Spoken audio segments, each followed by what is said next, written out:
Assalamualaikum warahmatullahi wabarakatuh. Perkenalkan, nama saya Wildan Rafiq Albayaki dengan NIM A11 2023 14978. UTS pembelajaran mesin dengan menggunakan klasifikasi decision tree. Yang pertama, kita mengubah datasetnya, di mana dataset telah dibersihkan dengan menghapus baris 2 dan kolom ID. Lalu saya simpan menggunakan nama doc.csv. Selanjutnya kita load dataset sehingga bisa diolah datanya.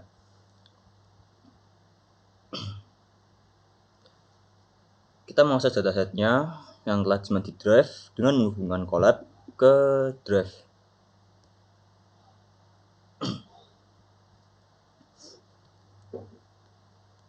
Selanjutnya kita mengimport beberapa, ada Panda untuk mengolah data, lalu ada NumPy untuk operasi numerik, matplotlib.pyplot untuk menampilkan grafik, dan Seaborn untuk visualisasi data.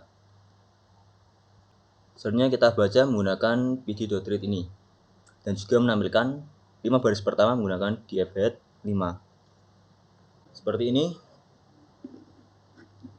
tampilan dataset kita. Lalu dfinfo, di mana kita memiliki total 30.000 data. Selanjutnya memasukkan nama fitur ke dataset, di mana sebelumnya yaitu nama fitur telah dihapus pada perintah soal pertama, maka kita akan lewati. Nomor 4, cek data yang kosong dan rubah data yang kosong menjadi none. Pertama kita hitung dulu menggunakan missing value, df is null, sum. Ternyata tidak ditemukan data kosong pada dataset kita. Lalu kita hitung persentasenya.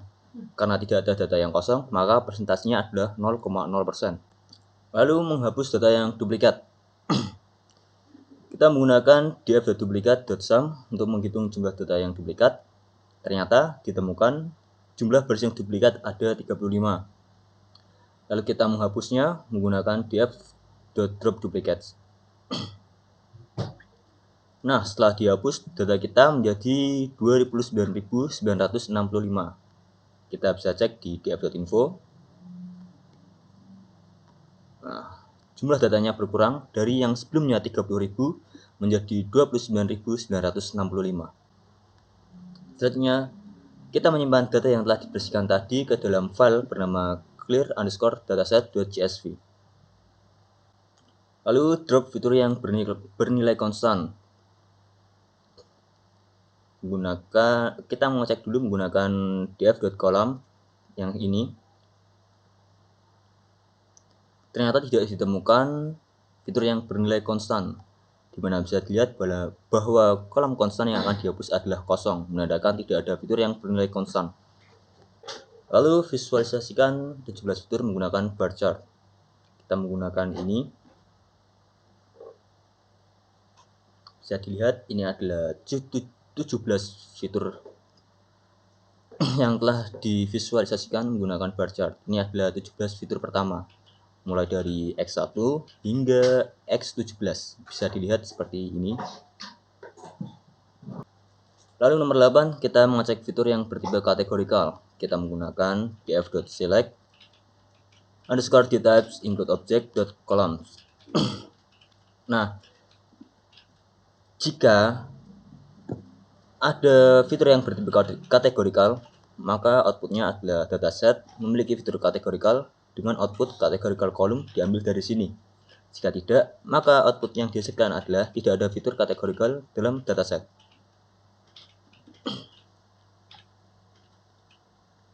Nah, ternyata tidak ada fitur kategorikal dalam dataset. Lalu kita lihat. Nah, semuanya bertipe integer atau ordinal. Nomor 9 yaitu mengkonversikan nilai kategorikal menjadi ordinal. Nah, karena semua data itu adalah ordinal, maka kita tidak akan mengkonversikannya.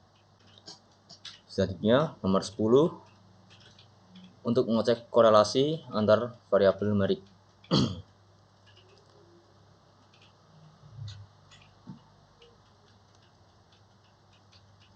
Nah, bisa dilihat pada correlation metric ini bahwa semakin putih warnanya, maka tidak ada korelasi dengan yang lain. Bisa dilihat untuk X1 ini yang putih 0,29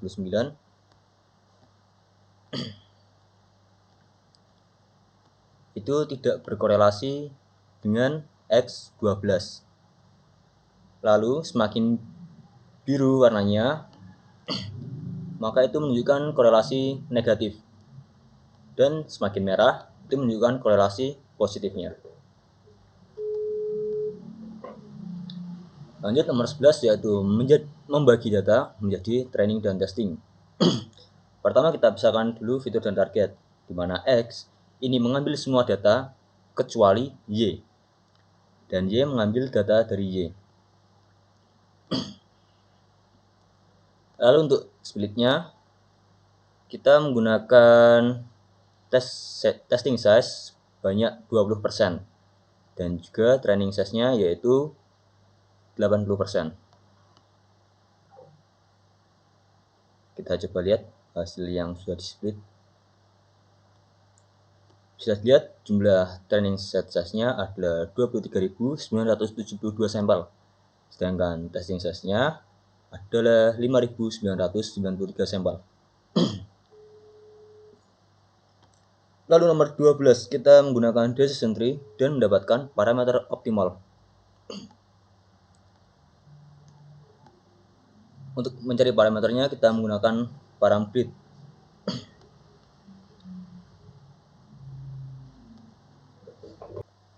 Nah, setelah selesai kita mendapatkan parameter terbaik, yaitu kriterianya menggunakan entropi, max dip 5, min sample dip 4, dan min sample split 2. Selanjutnya kita akan visualisasi menggunakan decision tree. Kita menggunakan ukurannya yaitu 20,15, lalu plot tree-nya sesuai base model yang telah kita dapatkan tadi. Lalu kita coba. Nah, seperti ini tampilan dari visualisasi dari decision tree.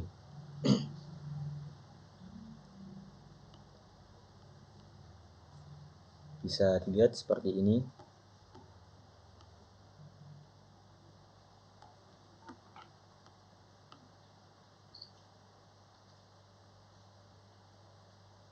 Dimana X6 ini adalah 1,5, entropinya 0,762, sampel 23972, value-nya sekian, dan kelasnya 0.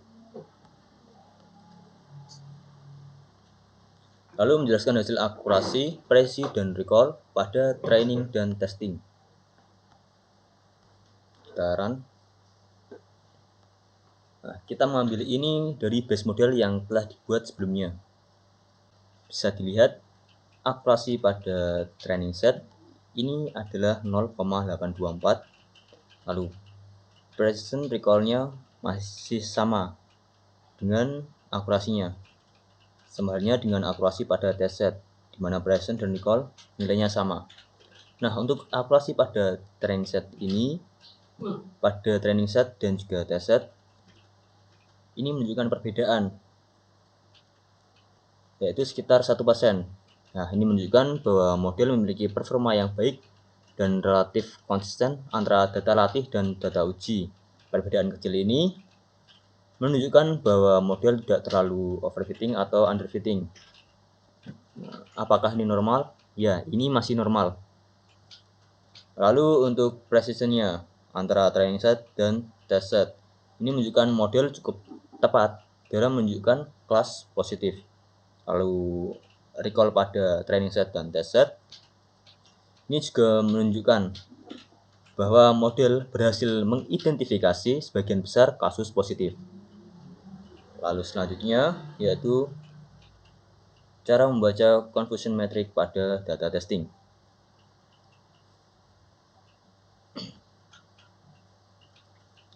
Nah, bisa dilihat kita mendapatkan nilai akurasi yaitu 0,8139. Lalu klasifikasi reportnya untuk precision ini level 1 cukup rendah yaitu 0,65, yang berarti banyak data yang false positif. Lalu recall-nya level 1 juga lebih rendah, yaitu 0,35, menunjukkan bahwa banyak data yang luput atau false negatif. Lalu F1 score-nya juga sama. F1 score ini untuk nilai keseimbangan. Lalu pada confusion matrix-nya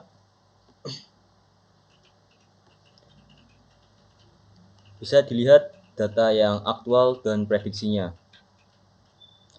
Nah, data yang aslinya 0 diprediksi 0 itu sebanyak 4.420.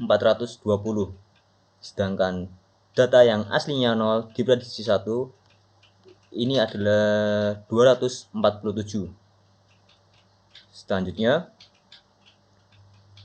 data yang aslinya 1 diprediksi 1 ini sebanyak 458. Lalu data yang aslinya 1 diprediksi 0 ini berjumlah 868. Nah, bisa kita simpulkan bahwasanya model ini cukup bagus untuk mendeteksi kelas mayoritas, yaitu 0, di mana nilai yang benar atau data yang aslinya 0 diprediksi 0 sebanyak 4.420, lebih banyak daripada data yang aslinya 0 diprediksi 1 sebanyak 247. Tetapi kurang akurat untuk kelas minoritas, yaitu 1, di mana data yang aslinya 1 diprediksi 1 itu hanya sebanyak 458. Ini lebih sedikit dibandingkan dengan data yang aslinya 1 diprediksi 0, yaitu sebanyak 868. Terima kasih.